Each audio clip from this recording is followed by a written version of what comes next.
kind of leads to my question of what you've seen as far as trends over the past year and a half, regards to language access, the need for trained professional medical interpreters. What have those been, if you've seen any, that you'd like to share? Yeah, so I think the obvious one that everyone is thinking about, and it was a trend honestly before the pandemic, it's just the pandemic increased the trend exponentially, and that's remote interpreting. I think remote interpreting is it's a huge benefit to a lot of people, and especially in the pandemic, it became a necessity. So a lot of times we say, oh, only in person is the best, and I absolutely agree with that. I'm sure that makes it, or I know that that can make the connections a lot better. However, when that's not available, we need to have these things to rely on, and interpreters also need to be trained on how to do that. I wasn't in a role where I worked directly with interpreters, but I do still talk to my counterparts back at Spring Institute, and that was one of the hard things that, that everyone had to deal with, was getting the interpreters to have the internet and the computer and the camera and the microphone, and making sure it's clear, and a work environment where, they're not distracted and all of that. So, and also just training for remote interpreters. There's not a lot of, again, standardized across the board trainings. The companies kind of do what they want. So they provide their own trainings, which may be different from company to company. So that's one big one. So I think it was nice to be able to, real time test things out, what works, what doesn't work. And in the beginning, I think everybody was, struggling to identify what those gaps were, whether it be the technology or connectivity and all those things. And then at this point now, it's become so commonplace and natural that, post-pandemic, when things kind of stabilize a little bit more, that everyone's looking forward to, it makes it all much more easier to use these different modes of, whether it be interpreting or, again, in general, conducting business in a way that makes it convenient for everybody. And I think it overall, by including those tools, makes the experience for the client a lot more complete, in my opinion, or it ensures that they have the services that they need at any given point. Because again, that'll not having to travel or be someplace and physically allows quite a bit of flexibility for everyone involved. So I think there's a lot of gains there. Yeah. I was going to mention one other trend that I've seen that I think is really interesting. And I think there's a lot of views on it, so it's a little bit controversial. But it has to do with the advocate role of the interpreter. If you've seen recently, NCIHC published their paper on advocacy, which goes very into detail of what is advocacy according to NCIHC and what isn't.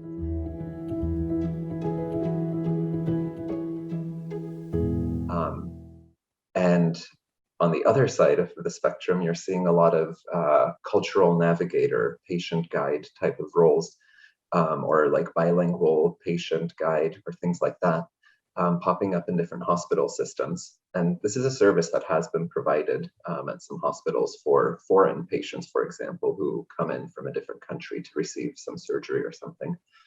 But it wasn't necessarily a service that was provided for the immigrant community or for any LEP community. However, now with, again, how the pandemic has highlighted these disparities, a lot of places are realizing that interpreters might be capable of doing a little bit more as far as helping guide the patient, giving them the resources, and that this advocate role might be a little bit limiting in some ways, or our standards of what we say an interpreter can and can't talk about might be a little bit limiting, and that there might be ways to help guide the patient better in a way that will then teach them to utilize the healthcare system in their own way. I think this is kind of a controversial idea, but this is exactly what our training Connecting to Care is all about. Is we explore this role of the advocate and how far can the interpreter go in order to help the patient, the way that I think many interpreters already do. They just don't talk about it. Mm-hmm. It's a natural human thing to do, but how can we do that in a professional way? So I think that's a big trend, and it's definitely an interesting conversation and debate that a lot of people is about. I hadn't even thought of it, but it's very true what you explained, because it has put more emphasis on what the interpreter's role is as it pertains to that controversial part, which is advocacy and professional interpreting. So I'll include the reference as well here or here, and you can go there and check it out. I think that's something that I'll keep an eye on myself, because I can see that it's a very, unspoken reality that we're always kind of put in those situations where, again, we're human, we want to care for people, but at the same time, knowing how to make sure that we don't cross the line of professionalism and stay in our appropriate lane, so to speak. That's why I think that paper is a really good, it's a really good part of the discussion, because it really does outline, what is okay, what is not, and there's a lot of examples there. Awesome, thanks for that. So I want to respect your time here, but I do have a few more questions, if that's okay. I want to, and you already answered the other question I had here, which as far as the trends and what you see kind of going on post-pandemic. The other part of the question that I was going to add is if there's anything you've learned. It doesn't have to necessarily be specific to what we talked about, but just in general, what has the pandemic taught you, I guess, if you wanted to share anything that you feel that you've gained from it. Yeah, I think the biggest thing I've learned is, you talked a little bit earlier about the work-life balance. And I think a lot of people say, oh yeah, I'm going to continue working from home afterwards. I have a lot of friends who are looking for jobs. I have friends who, just recently got out of college, and their first working experience has all been virtual, right? Because they've never had a chance to go into work as an adult, so to say. And I have a lot of friends who don't want to go back to work, or they're looking for jobs where they're able to work remotely. And for me, I think that the biggest takeaway from this is that working from home can feel like living at work, depending on the type of personality you have. And whether it's a good thing or a bad thing, I think my type of personality is, if I have it in front of me and it's a project, then I just want to keep working on it. Which that's kind of what it's turned into me, is living at work now. So I'm trying to make as much of a separation between that work and life balance. But I've realized that for me, I have to be very aware of that, that I don't let work take over my entire life. I think that was one of my biggest takeaways, kind of a personal thing I learned. I think back when I first started working remote, this was actually in Pennsylvania, having spent almost 14 years in a typical office environment, open office environment. So I got to work with teams of people, and I really enjoyed that. And I think, you know this already, I'm very sociable, and I enjoyed it. So going from that to having to completely work from home, or different employer, I thought it sounded great. And I was like, oh, this is on paper, this is like the dream job. I was getting paid well, I got to work from home, but I agree completely with what you said, because my first experience, which was back, I guess, in 2014, at the latter part of the year, I lost weight. It affected me in ways that I had not expected, but it's exactly what you said, is the separation of where do I turn off the switch? And I didn't enjoy being home anymore, because I was like, now my home is my office.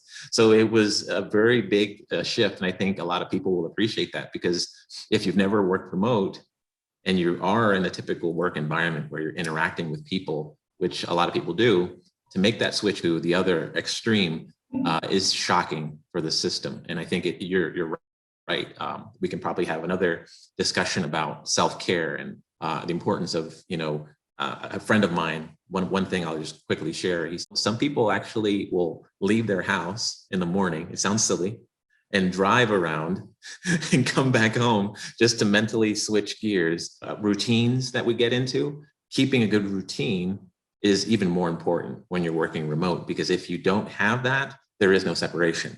It just all blends together. So that helped me a little bit, and hopefully it helps whoever's watching. And maybe that kind of gives me an idea of another conversation we can have, because I think there's a lot of helpful things for self-care, and a lot of people have suffered. Mental, health has been a focus as well. We didn't really touch on that, but that's also another conversation. People have definitely been impacted by having to stay home and do all that. So I agree. Well said. Now that we have half the year already, which is crazy, 2021 behind us, What is one goal that you'd like to reach by the end of 2021? So naturally, when you say one goal, top goal, I have a work goal, I think, and then I also have like a life goal. I've been really trying to kind of separate the two things, right? So kind of to what you just talked about with mental health, I think the statistics and the data show that, suicide rates, the suicide hotlines, and all of those things are increased, I think, across the country. But definitely here in Washington, I participated in a webinar where they talked all about the different mental health statistics and how they've increased during the pandemic. So one goal that I have, at least professionally, is to try to get this mental health training finished and launched. That's our plan, that's our goal. And I do look forward to it because I do think there's a need for it. And this last session that we taught of the 64-hour version of the Bridging the Gap curriculum, which includes the mental health portion, we just had a lot of great conversations specific to the pandemic, specific to people's experiences and what they're seeing, on the ground, so to say, at the hospitals, and how the people are reacting and what kinds of things you might hear. It's important for interpreters to be trained and ready for that because it's expected that we will be seeing a lot more of that, kind of as people come out of their houses and reveal what we've all been hiding behind our closed doors. Right. Yeah. That's great. You said a personal one? Personal one is actually, so I was I'm looking at my notes and it's literally just like how I was thinking through the question. At first I said, maybe my goal is just to get through this year. At this point, I'm like, we just got to get through it. Then I'm seeing all this news about the Delta variant and I can't, so who knows what'll happen. I did have a goal earlier in the year of running consistently. But with the heat that got destroyed, and also I hurt my knee a little bit, so that didn't work out. So then I stuck on this because I think it's achievable and I'm going to enjoy it, and that's to travel. The only travel that I did during the pandemic was to see my family. I know many people didn't have a chance to do that. And if you've heard throughout this whole video, I like to go places. Sure. So I would like to actually travel. So I'm kind of trying to plan a trip for maybe the end of August. Kind of seeing okay. Very good. Yeah, I think there's a lot of people in that line, right? Of like getting out somewhere. I'm one of them too. Last question I had here: if you could travel on that train of thought anywhere in the world, money's no object, where would it be and why? So of course for this one too, I don't just have one answer. I can't just come up with one because I have too many places I want to go. So top of the list, and I think most likely the next place I'll go is back to Denver because I have to see my family. I have to see my nephews. They're growing up and they're going to forget who I am, which is the same for Budapest. I need to go back to Hungary. I actually haven't been back in an embarrassingly long amount of time, just unfortunately because it costs a lot. It's a lot of vacation time, and I don't like to go back to Europe for like a week of insomnia and then come back to work. So makes total sense. Unfortunately, every time I get the opportunity to travel somewhere, I end up going somewhere new instead of going back to the places that I've been. So it's been a really long time since I've been back there to see them. And then within the US, South Carolina, New Mexico, just because I have some friends there. But my real biggest, if I could travel anywhere in the world, I really want to go to Botswana. Botswana, okay. I don't know why. I just, again, have this idealized version of what it's like, and I'm sure it's absolutely different than that. But I would like to go to the middle of Africa. Very nice. It's exotic. Sure, it's not the geographic middle of Africa, but yeah, a lot of the animals live. A lot of the cool languages are. A lot of the that I don't know. I just want to go as deep as I can. Very nice. Excellent. Well, no, thank you for sharing all of that. What about you? I want to hear the answer. For me, yeah, for me, I think one place I'd like to go if money was no object would be Tahiti, where they have the little huts on the water. Yeah, I know it's super expensive. So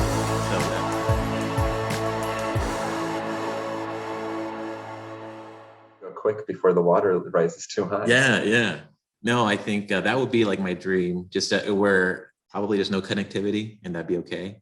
Disconnect from everything and just take everything. I'm a beach bum, so being from Puerto Rico, my family's from the southern coast, Salinas, a lot of seafood restaurants, the ocean. I would literally see it every day because it's right along the coast. And yeah, something with water. I could easily spend my time just looking at the ocean and just, you know, taking my naps in a hammock, a cold drink, and I'm good to go. I think that would be my ideal vacation. It doesn't take a lot. I don't need to do much because I'm already, as you are, very busy. So I think that would be my ideal, like Tahiti. And I think they fly you in. I've read about it a little bit, where it's not the easiest place to get to, but it's from everything that I've seen in videos and pictures. I'm like, that has to be probably the top of my list. So maybe someday. That When would we be get rich from this interpreter training business, right. we are going to do a reunion in Tahiti. Exactly. Yeah. A reunion.